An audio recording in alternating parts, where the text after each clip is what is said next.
If you're in a position where you think your potential in-laws or your actual in-laws don't like you, then this video is for you.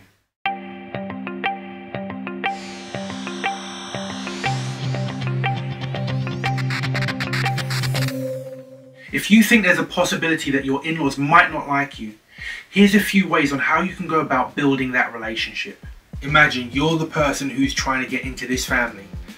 So your partner's parents, they're already in the family, so they have no reason to really make a real positive or any effort at all. They don't need to because they're already in the family, but you're not. So it's important for you to be proactive and make sure that you're always the person putting the best foot forward and making sure that you're proactive in everything that you do in trying to build a relationship with your partner's parents. A quick tip on how to make an effort, I would suggest make conversation. When you're at their house for dinner or when you're at a family event, be interested, be genuinely interested. Ask questions, speak about your experiences, speak about your life. One thing that people will open up to is if you share a bit about yourself, then they'll start sharing a bit about themselves if you ask them. People love talking about themselves. Whatever people like to say, the number one conversation that they'll be able to continuously talk about is themselves. So ask about their life, ask about what they're doing now. Most importantly, retain that information. If you're just asking questions for asking sake and the next time you meet you're asking the same questions, it shows that you wasn't genuinely interested. It just shows that you're just trying to pass time. So be genuinely interested, be proactive and ask questions. Now on the flip side of that, if you don't make the effort and you're not asking questions and you're not putting your best foot forward first, it's going to give off the impression that you're not really interested, that you're ignorant, and that you've got a hidden agenda. It might come across that you're trying to isolate your partner away from her family.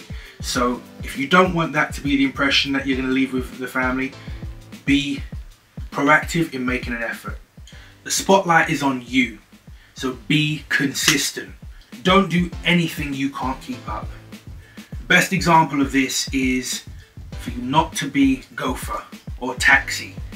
You don't want to be sitting in your partner's family's house and someone shouts, "Can someone go shop for me?" And all of a sudden you've become the taxi where you're going to and fro from shops, dropping people off. If you're happy to do that once or twice, go for it. No one's stopping you from doing that. But if it's something that you can't genuinely keep up because you have the best intentions and you want to do that, I would suggest not to do that because you're not going to be able to keep it up. Not only that, but I mean, they might ask you to do it, and because you said yes the first time and the second time and the third time, they might genuinely think that you're happy to do this. But if it might create resentment in your heart because you might be thinking, well, these guys are taking the mick now. I know I said yes the first time and I know I said yes the second time, but surely they must ask somebody else now. But that might not be the case. So you're going to get a breakdown of communication because you wasn't genuine in the first place in your intentions. So I would say just be consistent. Whatever you do to start with, make sure you can always do that. On the flip side of this, not being consistent is only going to burn you out. There's only so long you can carry on being the yes man and carry on doing everything for everybody and being Superman to everybody before you start showing your real true colors.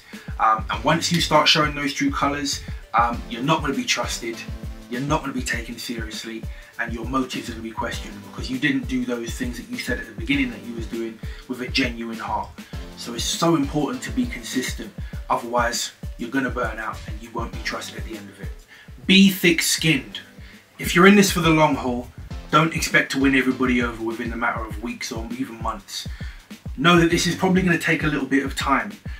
People might not like you straight away, but you've got time, especially if you're in this for the long haul, you've got time to show them through your action, through your love towards your partner, that you might not be actually that much of a bad guy.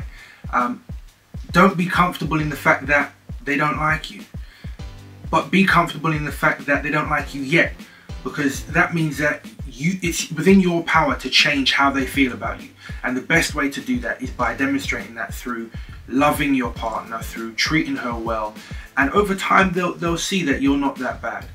Now the negative to this now is that if you go in there being big-headed and thinking that they should know who you are because you're quite high up in your job, or whatever else it is you do outside of this family that you think they should know about, don't be big-headed, because at the end of the day you're just a stranger to them, and they've got to have their family members' best intentions at heart.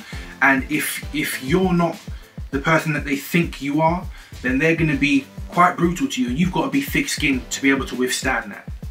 Finally, remain positive. Keep the end goal in mind. Keep reminding yourself of why building this bridge between yourself and your in-laws will be beneficial to both you and your partner and to the rest of the family.